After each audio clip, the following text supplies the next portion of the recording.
thesis work today.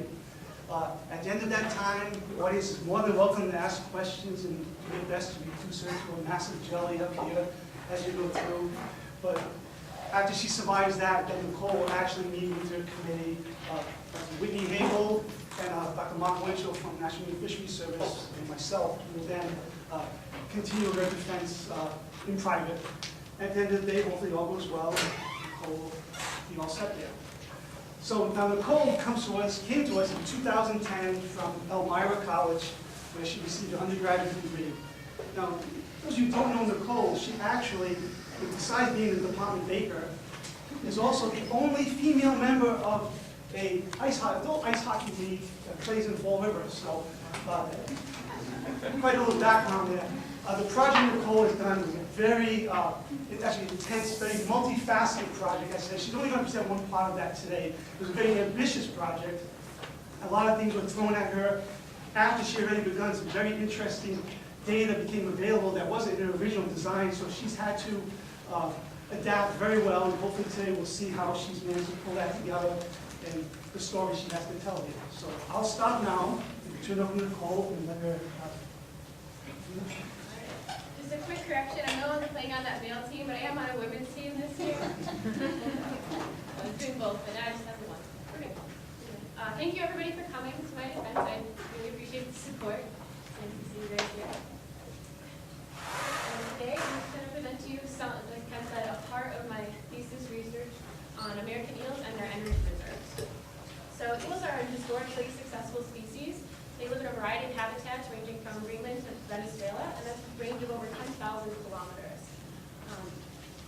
There's been a decline in the eel population over the past few decades, but overall, eels still live in many riverine habitats. They're still very dominant. Okay, so just a quick overview. I'm going to introduce you to the life history and metamorphosis of the eel, and I'll go into three unique aspects of our methods, the approximate composition, use of stocked eels, and then the use of artificial maturation in my project. Then I'll cover some of our results and give you a few summaries and conclusions. When we get there, I'll go back and forth a little bit between summary and conclusion, so don't freak out when that happens. Okay, so just a quick introduction. You need to know a few terms before we get started. Eels are a catadromous species. This means they start life in the ocean, they migrate to fresh water for most of their growth phase, and then they return to the ocean to spawn. Eels are also a panmictic species, which means that all eels are potential spawning partners, and mating is random, so any eel can mate with any other eel. Eels are also a simulparous species, which means that they spawn just once during their lifetime and then they die. And now I'm going to show you a little bit about the life cycle of the eel. So what the eel's life, the eel life begins with spawning in the Sargasso Sea. The eggs develop into what is called the leptocephalus larvae. They sort of drift with the currents heading towards North America. As they grow, they become glass eels or elders. They have no pigmentation at this point. They continue moving with the currents and swimming toward North America. And then when they enter fresh water and they are fully pigmented, they are known as the yellow phase eel. And they can stay in this phase anywhere from 4 to 30 years. And they grow and develop, and then eventually they'll undergo a second metamorphosis into what is known as the silver eel phase. And then they'll begin their migration back to the spawning grounds, where they presumably spawn and then presumably die. And then the life cycle will continue with the leptocephalus larvae. So for my study, I'm going to focus on the life history traits associated with the silver phase metamorphosis.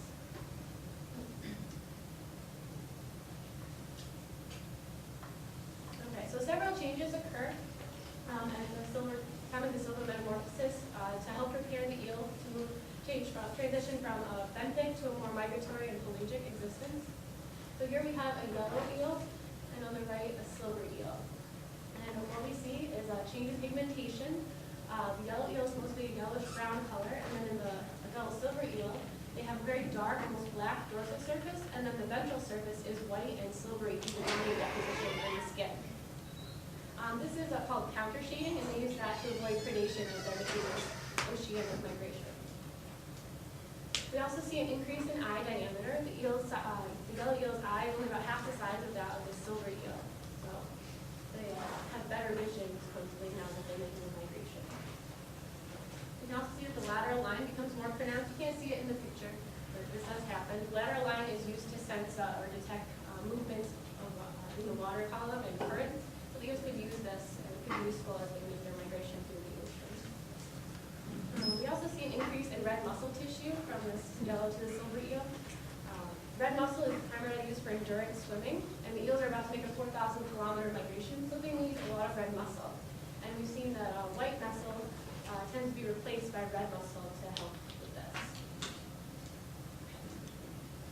There are also a few swim bladder modifications that occur during this metamorphosis. The swim bladder is a hydrostatic organ that helps an eel regulate its position in the water column.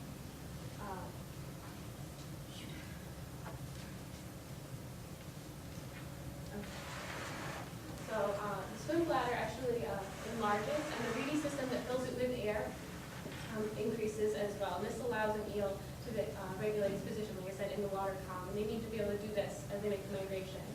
In one study, they found eels at actually 300-meter depths in the ocean.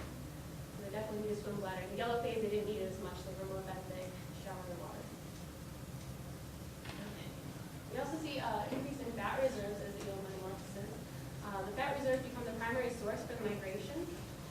So, and this is because another change when the eels begin the migration, they stop feeding, so the gastrointestinal tract diminishes. It basically is lost. So the energy reserves then become very important. So they can no longer eat, and they make this 4,000-kilometer migration without eating. So all the energy for that migration and then for developing the gonads comes just from the energy reserve that they've stored up.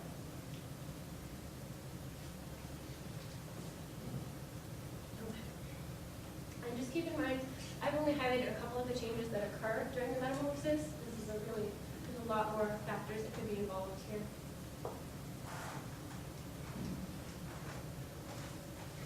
So the literature shows some hypothesized cues for the metamorphosis, and it focuses mostly on age and length. So for age, Leon and Hedrick suggested that age could be more important than length in inducing migration. Similarly, Palstra and Vandenberg thought that age could be a key factor for successful maturation in eels. In contrast, Oliveira found that the variability in age at migration might preclude age as a reliable cue. And also, Jessup and Oliveira found that for female eels, there's high variability in the size and age of eels at maturity. So basically, age has been discounted as a cue due to variability and conflicting hypotheses. Female eels reach lengths of 50 to 100 centimeters. This is a very large age range, there's 50 centimeter difference between these eels at the time of metamorphosis. It's found that female eels maximize their size at metamorphosis, and length, the silver metamorphosis, is probably habitat dependent. And we can also see that larger size increases fecundity. So the larger an eel is, the more eggs it will be able to produce, and the more fecundity.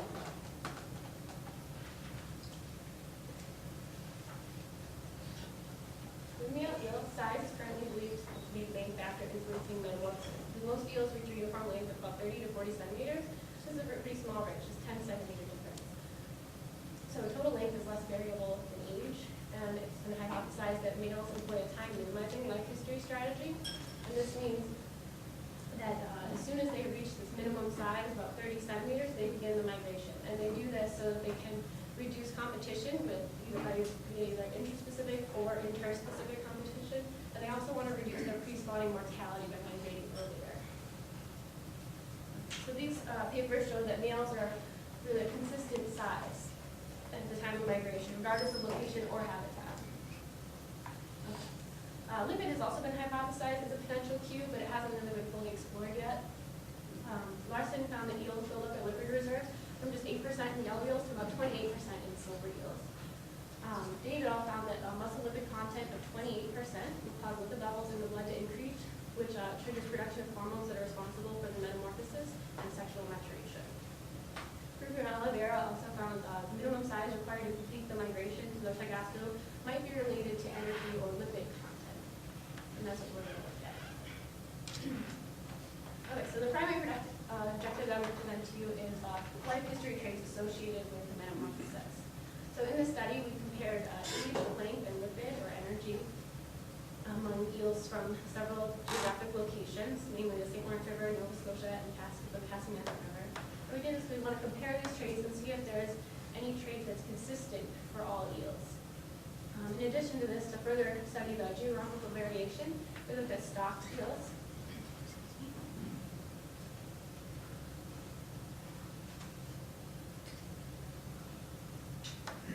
And they just give us another view of the life history traits. We also looked at artificial maturation, and this provided us a way to look at parental contribution to the eggs, how much energy females are able to give to their eggs, and we could compare those again from these different locations. So now I'm going to jump into my methods.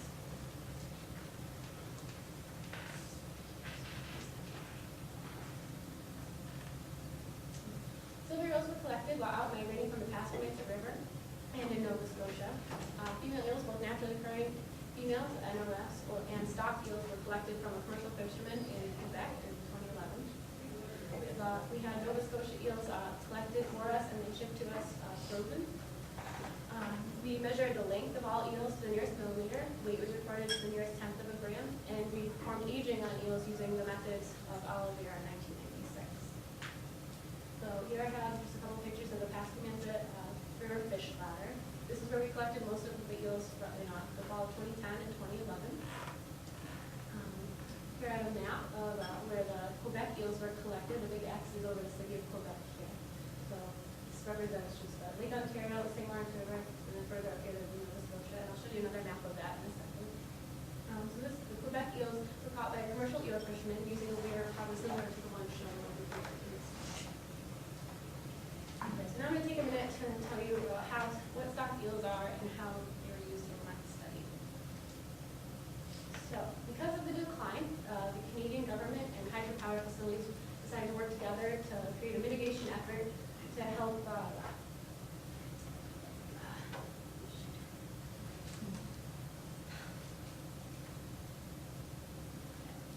they wanted to restore eels to the ecology of the St. Lawrence River system.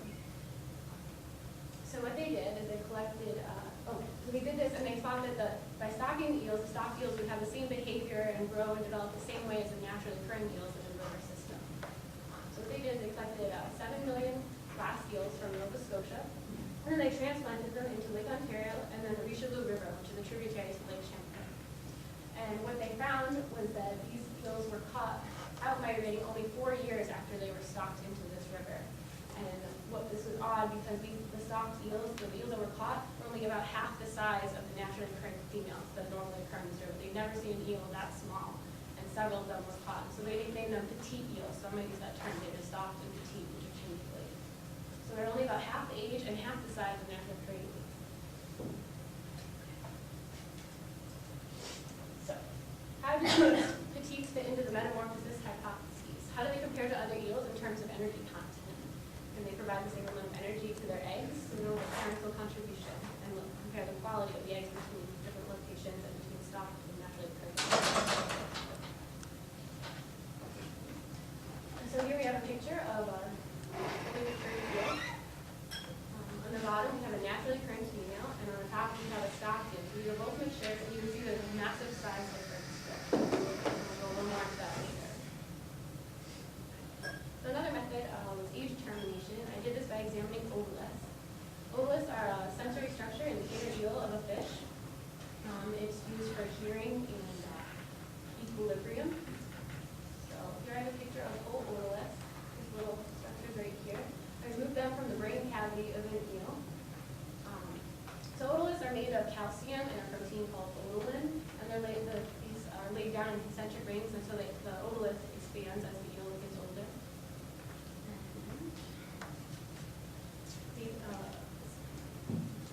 So here I have a slow-speed isomix saw. I used this to cut a transverse section out of the otolith, which was embedded in a small amount of epoxy. It made a little tablet. So I took a cross section and then put this section on a slide, mounted on a slide with some glue. So you can see this is the cross section here, and inside this is the otolith, a little tiny structure there. So then I took the slide, I polished it, and then stained it, and then hopefully it came out looking something like this when I put it under the microscope. So here we have this first dark line here. That's called time zero for an eel. Anything prior to that is considered the larval period of the eel, and we don't see any annular growth there. So normally when we count the age of an eel, we don't count the larval period. It's too variable.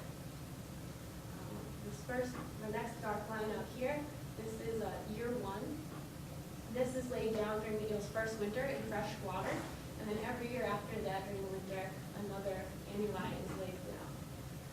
So this eel is about 7 years old.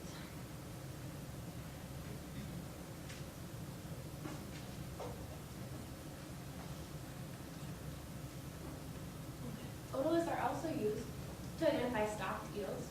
Some of the stocked eels, as they were caught in Nova Scotia as glass eels, they were given an oxytetracycline bath, or OTC, and this chemical was absorbed by the otolith. And now later, 4 years later, we can look at this otolith under a microscope and we can see a fluorescent mark around the otolith denoting when they were captured. So then if we see this fluorescent mark, we know that they're a stocked eel. Another method I use was proximal composition analysis. This is an older method that can be applied to eels to determine energy content of the eel. And we thought that maybe energy could be a proxy, or that lipid could be an energy. Sorry. We thought that lipid could be a proxy for energy in eels. So here I have at the top a large female eel. I cut it into 5 sections because I wanted to get this little extra side study that I'm not going to talk about too much here, but I wanted to know where the energy reserves in the eel were stored. So we looked at each section and we determined the proximal composition of each section. We found out where the sort of gas tank of the eel was. But for most proximal composition analysis, you just use a whole fish. You run the whole fish, take a sample of it, and you can estimate the total body composition. So again, we took each section of the eel, put it through a meat grinder, and got homogeneous tissue. And then I recorded the wet weight for all my samples, and then put them in a drying oven at 60 degrees Celsius, and I dried them for about 3 to 7 days, depending on the sample size. Okay, and here you can see some trays. These are pieces of the male eel. The male eel actually didn't have to be ground up in the meat grinder. It was small enough to go through the process as a whole section. So once we ran it through the drying oven and there was no change in weight or completely dry, we took the weight again so that we knew the difference between dry weight and wet weight was the water that was removed, and from that we could calculate percent water. Next we put the sample into the lipid extractor, the SOXA apparatus, and it removed all the lipid from the sample for us. So here you can see this is a thimble. We've got 2 different apparatuses going usually at the same time. So the SOXA extraction method is a continuous extraction of a component from a solid mixture. So we use it obviously to remove lipid from the tissue. And what we found from preliminary data that was it took about 3 hours to remove all of the lipid from our samples. And then so next I'm going to show you a little animation of how the SOXA works. So here we have our thimble with tissue in it here. In the bottom we have petroleum ether.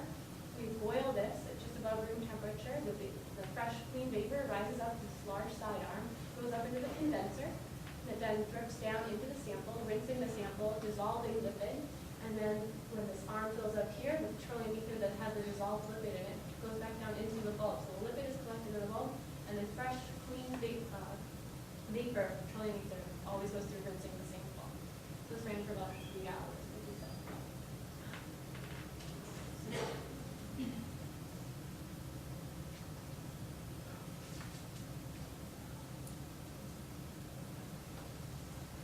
Then after we ran the sample through the SOXA, we took it out, we dried it again overnight, and we knew the weight of the sample before and after, so we could know then we determine how much lipid was removed to the sample, and using that we could calculate percent lipid.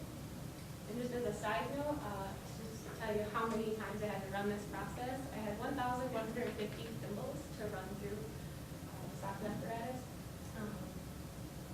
I usually did, like I said, 6 thimbles at a time. It gives you 2 runs per day.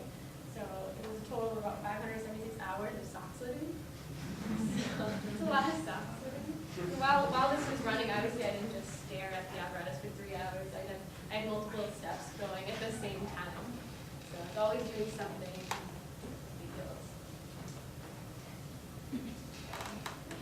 So after we knew the lipid weight, we dried it again, and then we put it in the muffle furnace, which basically burned off all the protein and left nothing but ash.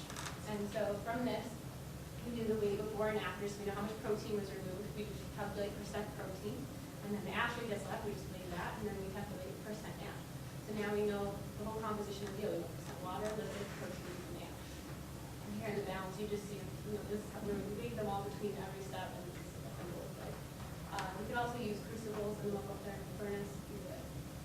But basically, you guys all know, you could all smell this last year. That was a horrible stench all the time in the hallways. And the lab was never actually on fire, for those of you who were concerned. It never caught on fire. It smelled really bad. So we use the lipid and protein weights that we have determined earlier to make energy estimates. So we use these conversion factors. So 1 gram of lipid is like 39 kilojoules, 1 gram of protein is about 20 kilojoules. And we are mostly focused on lipid because we believe they were like the sole source for the energy source for the migration. But we also included protein because the literature suggests that as an eel migrates, it catabolizes some of its muscle tissue during the migration, so it uses up some protein. So we added together lipid and protein energy to get total energy. And also we wanted to be able to compare eels of different sizes, so we determined energy density or energy per gram. So we just divided the total energy by the total weight of the eel. We got our energy density.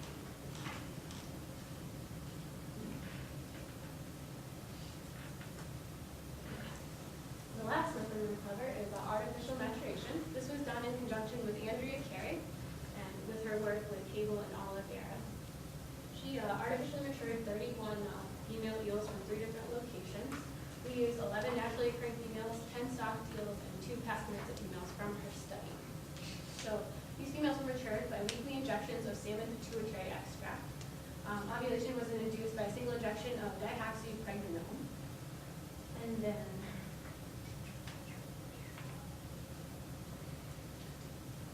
show you what an immature eel looks like here at the bottom. And above it, this is a mature eel. You can see this large difference. That's just the gonad and egg material. And this is also another mature eel, and this is 2 different views of the same eel. You see this large difference between the mature and mature eel. Eggs are stripped from the eel by just gently squeezing them.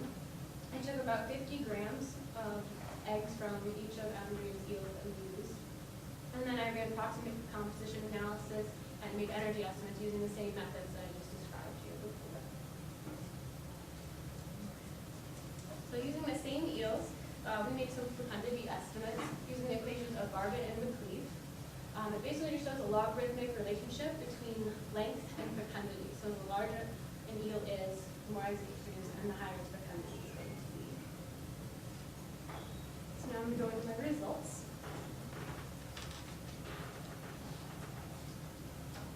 Here, we've got the mean age of females. On the left side, we have age in years, on the bottom, location.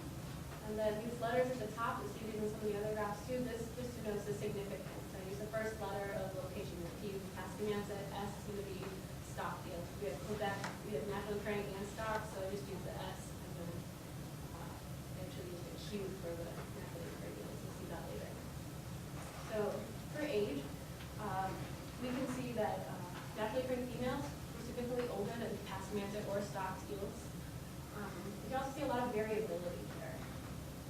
So age isn't really consistent between locations. There's a range of anywhere from 6 to 12 years. So we look at the male eels. Again, we see a lot of variability. Nova Scotia eels are significantly older than Pascamanza eels, and again, there's largely age range here, 6 to 10 years. For males, we only have 2 locations. Here we had 3, the Nova Scotia, Pascamanza, and Quebec eels. But it's believed that no eels are produced by the St. Lawrence River in Quebec.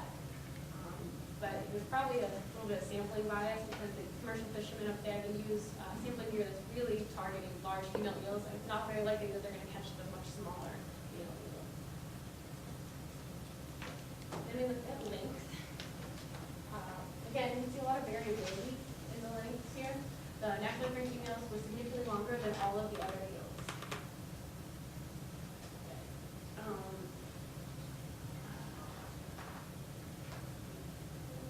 So you can see a large size range. They're from anywhere from 50 to 100 centimeters. So length is, again, it's not going to be a universal trait for these eels. Looking at males, we still see some significant, the data, the statistical analysis suggests that there's a significant difference between Nova Scotia and Pascamanza males. However, biologically, there's really only a difference of about 5 centimeters here. So length is actually pretty consistent between locations, despite the statistical significance.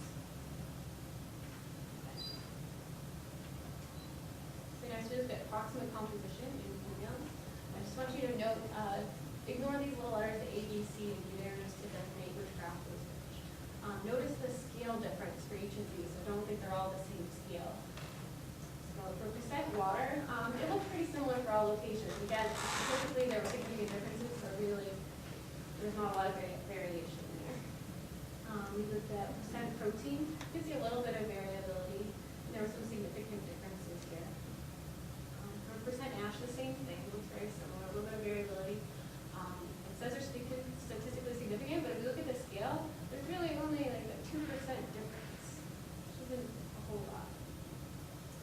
And then we look at percent lipid. Again, we see some variability. There's statistical significance, but we also believe from the literature suggests that there could be a lipid threshold that has to be met before migration. So we don't know what that percent would be yet. But we're going to look at that again later with the lipid energy, moral energy. This is the same thing as for the male males. Here we can see that for males, all of these rates were pretty consistent. There very little variability between them. Here there's some variability, but again, the scale there's only like a 1% difference between them.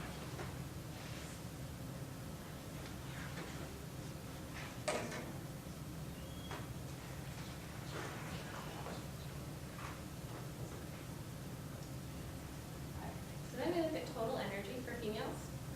You can see the naturally occurring females are much larger than any of the other eels. We can also see the stocked eels were larger, significantly longer than Nova Scotia or Pascagoula eels. You can see a lot of variability again in huge error bars. We expected larger eels to have higher energy just due to their size, and that's what we see there. So the naturally occurring females were the largest eels we had. They have the largest energy. Makes sense. And then all of the other eels had similar lengths, similar sizes, and they have similar energy. So this is good. Look at the males. For the males, there's definitely a significant difference in length. The Pascagoula eels were much longer, or had, sorry, not length, we're talking about energy. Pascagoula eels had much more energy than the males. So again, we see a lot of variability here. So this trait is not going to be very consistent for males if you do location. So we have to look at energy density, because again, we want to be able to compare eels of different sizes. So look at energy per gram. And we can still see a lot of variability here between locations for the females. What was interesting is stocked eels actually had higher energy per gram than any of the other eels, even though they were half the size. We'll discuss it a little bit more later.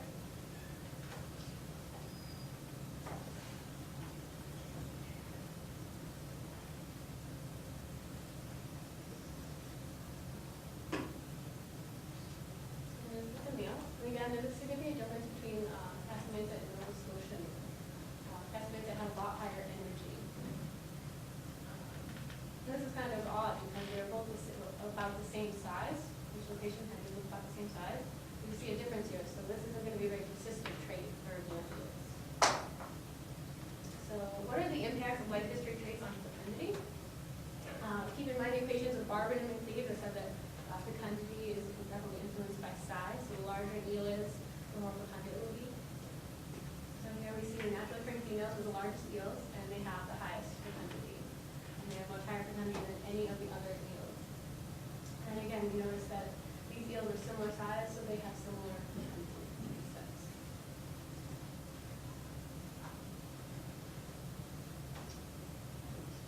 So this is our chance to look at parental investment to the eggs. So we looked at the egg total energy for eggs from different locations.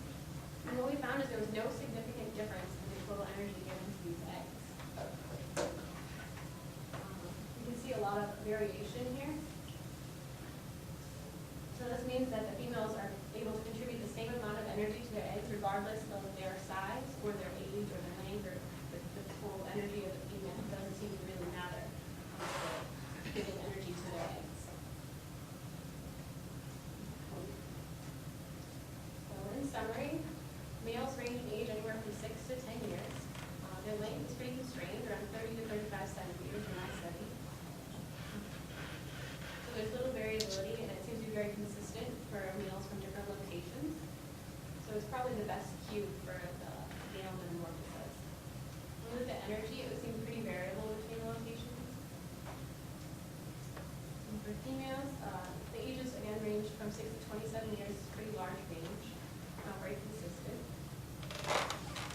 size was also highly variable, anywhere from 50 to 100 centimeters. So this is a range of over 50 centimeters.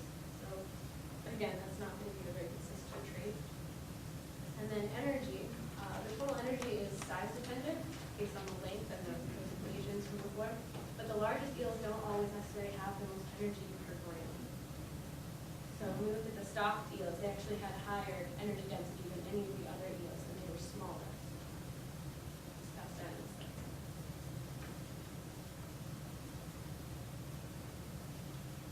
So we also have been hypothesized to use time minimizing strategy. So this means they should migrate at the smallest size possible. So as soon as they reach that 30 centimeter threshold, they begin a metamorphosis and migration. And like I said, they do this to reduce the pre-spawning mortality and to reduce the competition, both inter and intra-specific competition.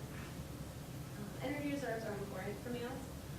They have a high energy density, and we think this is probably due to their smaller size. They're very small, but they have to have all this energy to get to survive the migration, and they just have to pack it into a smaller vessel. So that's why we think they have higher energy density compared to the female.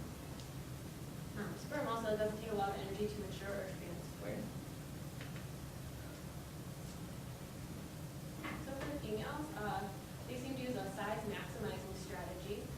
They migrate at the largest size that the habitat will allow. So that's why we see a lot of variation in the length between the habitat, because depending on the habitat quality, food and resources, the eel may stay longer if the habitat's good, and then if it stays longer, it's older and it'll be larger. When it finally does migrate, it'll also have more energy and a higher fecundity. And then the opposite is true. If it's a poor habitat, they're not going to want to stay there. They'll leave sooner, they'll be smaller, have less energy, and also lower fecundity. As far as energy, the eggs require a lot of energy to mature and transfer, a lot more than, say, sperm in the males. So, energy, actually, when we looked at a few numbers, it took about, each egg had about 8 to 16 kilojoules per gram of energy, and that's pretty high demand for females. They produce a lot of eggs, like 1,000 grams of eggs for some of them, so they have to get all the energy just from their energy reserve. We believe that length may be modulated by energy. My data suggests that size, habitat may determine the size of the eel. So like I said, if there's a good habitat, they'll stay longer and become larger, and vice versa. But we found that size alone isn't enough to influence the migration. And we think that perhaps size and energy might work together to initiate the migration.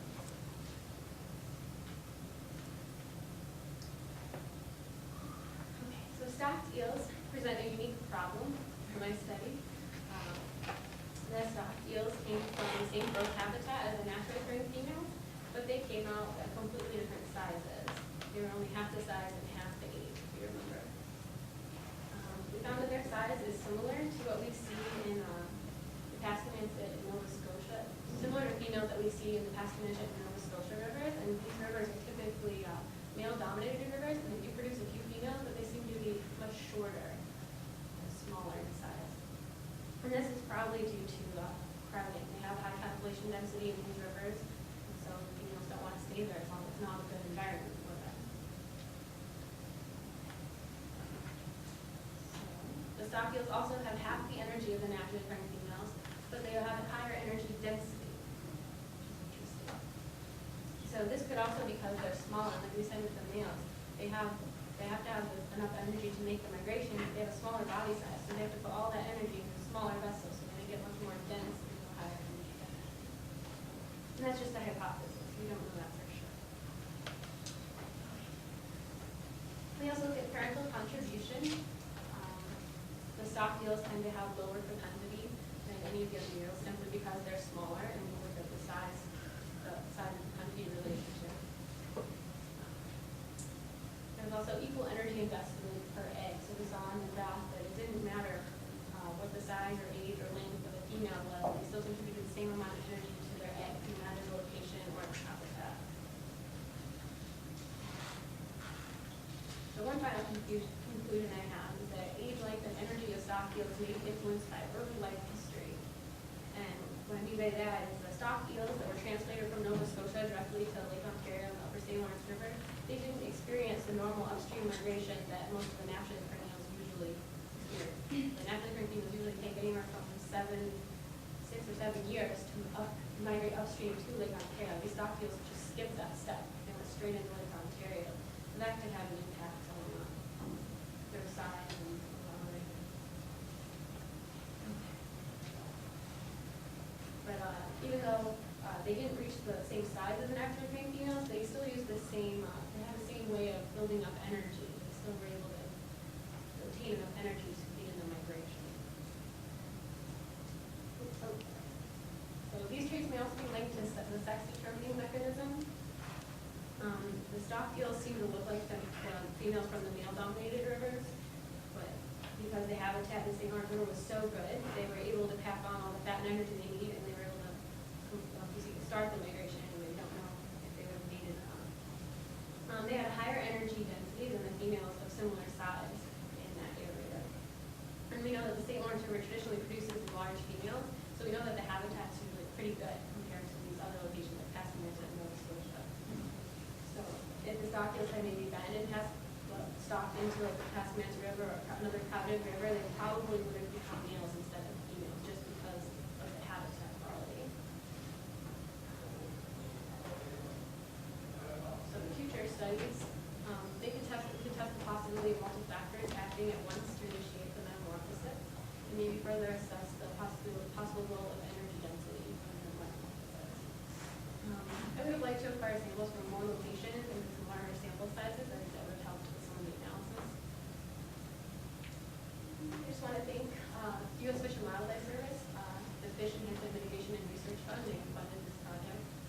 I want to thank the UMD Biology Department, and I'd like to thank Ken Oliveira, Susan Gable, and Mark Lunchell, my committee members, and also Andrea Terry for her help with the emails and the maturation study. And I also want to thank all my very supportive friends and family members here.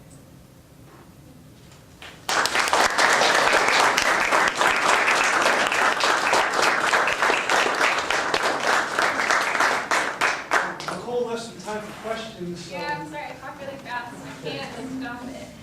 Sorry.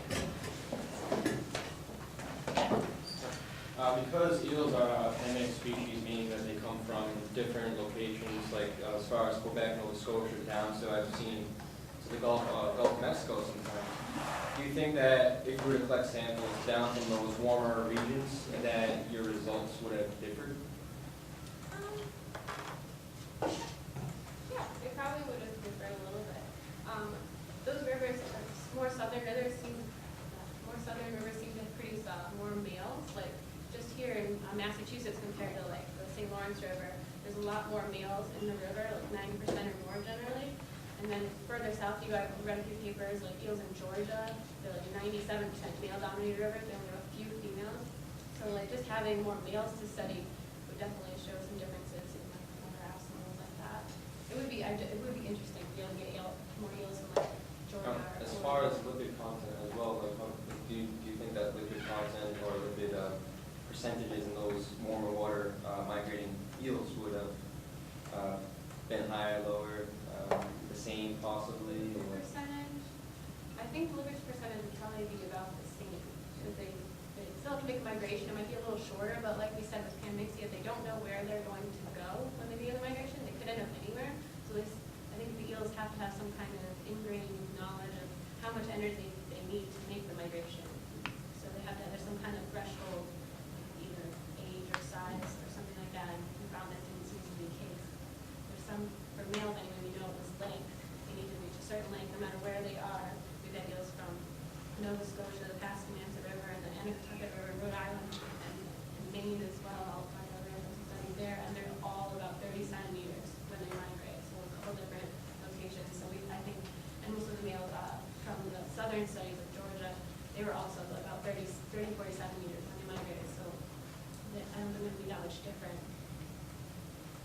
Glad you paid attention to fish class. That was a good question. Is there any hormonal involvement in metamorphosis and migration? Yes, there's been several studies on that. I didn't go too deep into that. I didn't study how many means of like getting the hormones. Andrea did a lot of work with hormones and things, but I didn't focus much on that. So I could find you some papers on. I know there has to be. I have read a couple of papers, but I didn't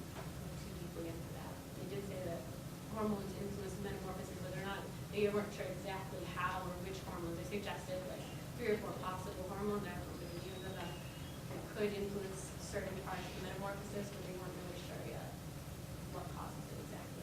Actually, these traits trigger the hormones, most likely. When you reach that threshold, they turn on the mechanism of the hormones, most likely. Really? Not vice versa? I think the trait has to come first for the hormone.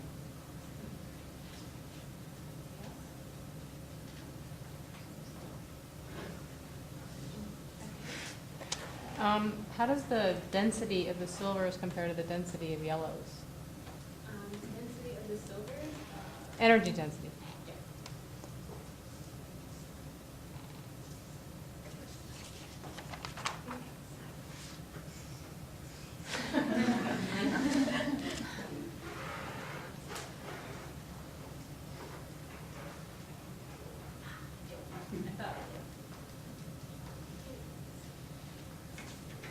I think the energy density of the silvers was higher because as this yellow yields grow, they build up more liquid reserve and energy overall.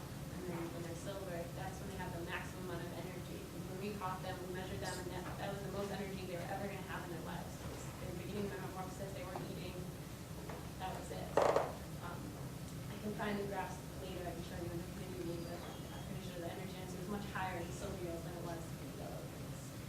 So that could still be the Q? I don't think it's going to be the Q, just because of the variability that we saw with the yields. But could it be that you just have to reach a threshold? That's what we're thinking. I don't have any proof of that. I don't know what the threshold is. We think there's probably this total energy threshold, and it's got to be somewhere around here because these female eels always migrate. They always seem to make it, or assume they make it. So somewhere around 1 to 2 kilojoules per gram. Yes? Are we still awake? I didn't think you guys see them. Thank you, Nicole.